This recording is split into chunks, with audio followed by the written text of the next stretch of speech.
कक्षा 12वीं विषय भौतिक शास्त्र 7वां अध्याय। यहाँ पर हम पढ़ रहे हैं प्रत्यावर्ती धारा, इसके बारे में।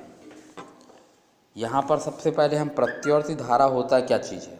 वह धारा जिसका मान और दिशा दोनों समय के साथ लगातार बदलते रहता है, इस प्रकार की धारा को हम बोलते हैं प्रत्यावर्ती धारा।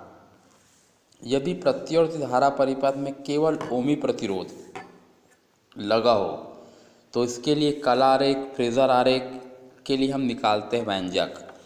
तो ये एक ऐसी वोल्टेज है जिसका समीकरण है V = V0 sin omega t। इसके सिरों पर R ओम का ओमी प्रतिरोध लगाया गया है। तो सिरों पर आरोपित विभवांतर V हो जाएगा V0 sin ओमेगा t। माना किसी क्षण t पर प्रवाहित धारा I हो तो ओम के नियम से I होता है V/R। V का मान रख दी, V0/R हम इसको लिख सकते हैं I0। ये धारा का अधिकतम मान या आयाम कहलाता है।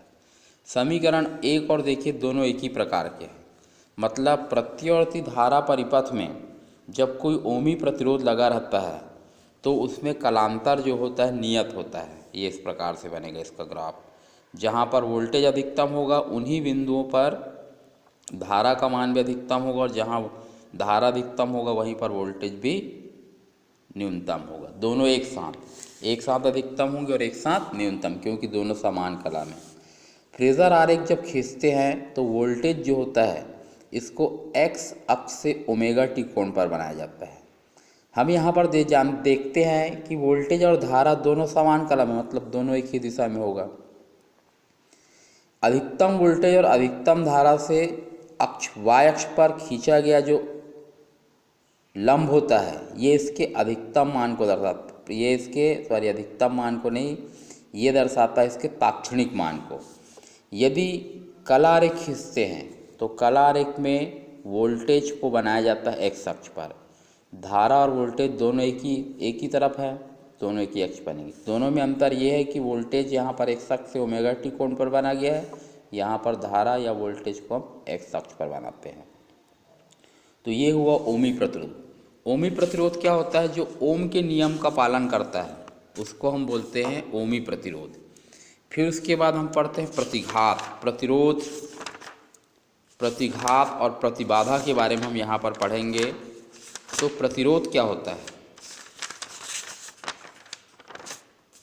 ये देखिए। प्रेरकी प्रतिघात, किसी प्रेरक कुंडली में धारा प्रवाह के कारण जो अवरोध उत्पन्न होता है उसको बोलते हैं प्रेरकीय प्रतिघात, और उसको दर्शाते हैं XL से। धारिती प्रतिघात दो प्रकार का होता है ना। धारिती प्रतिघात क्या है? संधारित्र द्वारा प्रत्यावर्ती धारा के मार्ग में डाले गए रुकावट को बोलते हैं संधारित्री प्रतिघात, इसको दर्शाते हैं XL से। ये प्रतिरोध का सिंबल है, ये प्रेरक कुंडली का, संधारित्र का। प्रतिबाधा क्या होता है? जब किसी प्रत्यावर्ती परिपथ में दो या दो से अधिक रुकावट उत्पन्न करने वाले हों, प्रतिरोध हो, कुंडली हो या संधारित्र, इन तीनों में से कोई भी दो या हो सके तो तीनों, ये जब धारा के प्रवाह में रुकावट डालते हैं तो इसको हम बोलते हैं प्रतिबाधा।